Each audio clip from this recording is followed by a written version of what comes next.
Jenderal Hantu Rimba marah besar. Buru OPM sandera Kepala Kampung Kelompok Undios Kogoya. Aksi kejam OPM Kelompok Undios Kogoya yang menyandera Kepala Kampung Wilayah Intan Jaya, Papua yang viral di media sosial memetik reaksi keras Pangdam Cendrawasih, Mayor Jenderal TNI Izak Pangemanan, Mr. T.N. Han. Hal ini disampaikan ke Pangdam Cendrawasih, Letkol Infanteri Chandra Kurniawan saat menyesalkan kejadian tersebut dan siap menindak tegas pelakunya.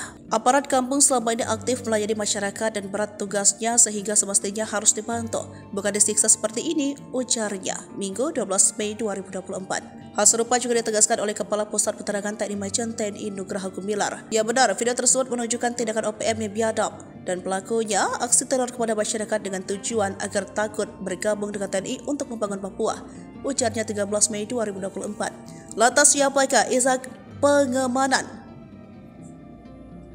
Jenderal Bintang 2 ini sebelumnya merupakan abituren Akademi Militer 1990 dari Kecamatan Infanteri. Izak dapat adalah Jenderal Kopassus yang mempunyai pengalaman panjang dalam penugasan di Papua. Tercatat jenderal yang pernah memimpin pasukan Hantu Rimba julukan Kopassus ini pernah menjabat Komandan Korem Raja Wira Yakti pada Kodam Cendrawasih di tahun 2020 hingga 2022. Pengalaman tersebut dapat menjadi modal Izak ketika akhirnya resmi menjabat Pangdam Cendrawasih. Jauh sebelum itu, ia juga pernah menjabat sebagai Komandan Batalion 32 pada Grup 3 Sandi Yuda Kopassus. Kemudian Wakil Komandan Grup 3 Kopassus, Yuda Kopassus, dan Komandan Grup 3 Sandi Yuda Kopassus.